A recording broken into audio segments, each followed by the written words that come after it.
ভোর থেকেই প্রভাত ফেরিতে আসার উচ্ছ্বাস মানুষের মাঝে আমরা দেখতে পেয়েছি। যেহেতু রাতে রাষ্ট্রপতি এবং প্রধান উপদেষ্টা শ্রদ্ধা জানানোর পর সবার জন্য উন্মুক্ত করে দেওয়া হয় শহীদ মিনার। তারপর থেকেই বিভিন্ন রাজনৈতিক দল, সংগঠন এবং নির্বিশেষে সবাই এই শহীদ মিনারে আসছেন, শ্রদ্ধা নিবেদন করছেন।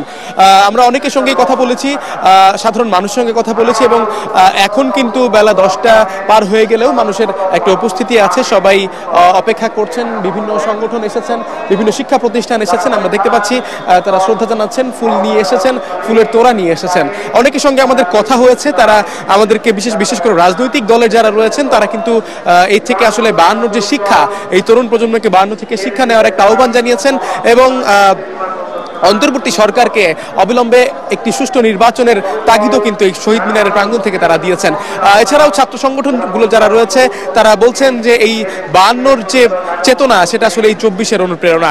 সেই 52 চেতনাকে লালন করতে হবে, সেই 52 চেতনাকে অনুসরণ করতে হবে এবং একই সাথে যে 52 জন্য আমরা আমাদের যে লালন করতে হবে এই শহীদ যে প্রাণের জায়গা, সেই প্রাণের জায়গা থেকে আসলে যেমন করে এক দফার ঘোষণা দেওয়া হয়েছিল ঠিক তেমন করেই এদেশে যেন আর কোনোভাবে কোনো ফ্যাসিবাদ